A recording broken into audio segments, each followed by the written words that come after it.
Their mom, Abby, had taken them to the international terminal at JFK Airport. They checked in with the help of a very nice porter, who told them, after he helped carry their bags to the counter, that he hoped they had an excellent adventure. Tess hoped they had an excellent adventure, too. Their mother then escorted them as far as she could to the security line. Tess dropped her backpack. She hugged her mother and gave her a kiss on both cheeks, since, after all, they were going to Europe, and kissing people on both cheeks was the custom there. Max just nodded when his mom smooshed his hair on the top of his head, which was a funny way she had sometimes of sending him off to school in the morning. But then he dropped his backpack, too, and gave her a hug and a kiss on the cheek. Then, Tess and Max were on their own.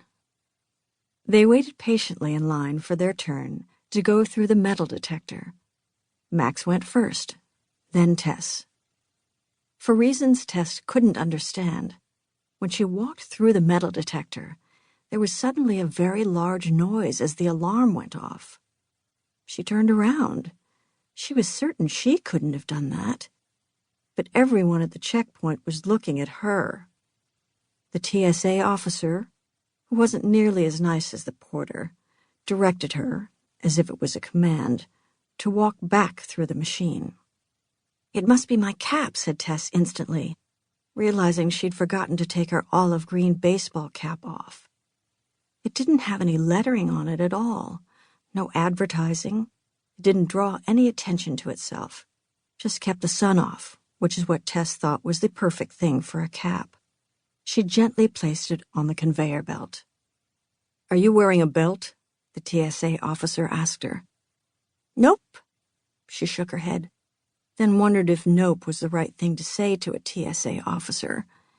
"Is your cell phone in your pocket?" "No," she answered. "Do you have any keys?" he asked her. "Oh," she said. She was frightened he was going to take it away from her. She pulled an old-fashioned skeleton key out of her front jeans pocket. "Of course, it's the key to my aunt's house in London," she said. This was the first lie Tess had told in a long time, but she knew she couldn't tell him what it was, really. She was frightened he might ask to see it. It was the key to the gate at the castle next door to her aunt's house in Hampshire.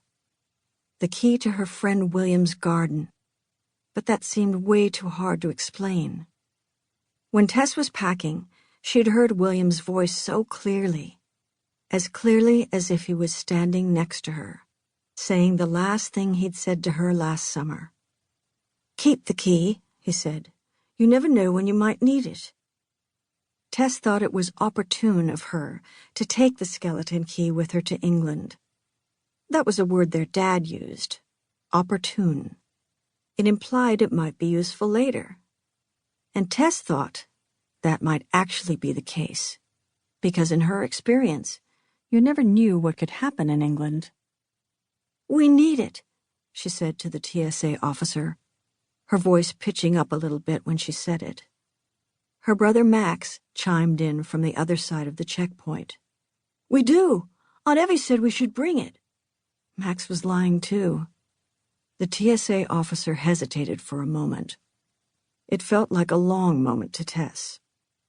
"All right, then," he said finally, without asking to see it. She'd been so frightened he would ask to see it.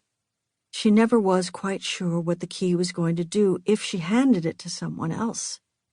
She remembered what had happened when Max had found it by mistake last summer, and it had turned bright red and burned his hand.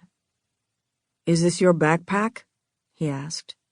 The TSA officer pointed to a kid-sized version of a military green backpack, sitting alone at the end of the conveyor belt that in fact belonged to Tess. "Do you think you could put that key in your luggage where it belongs?" "Yes, sir," she said.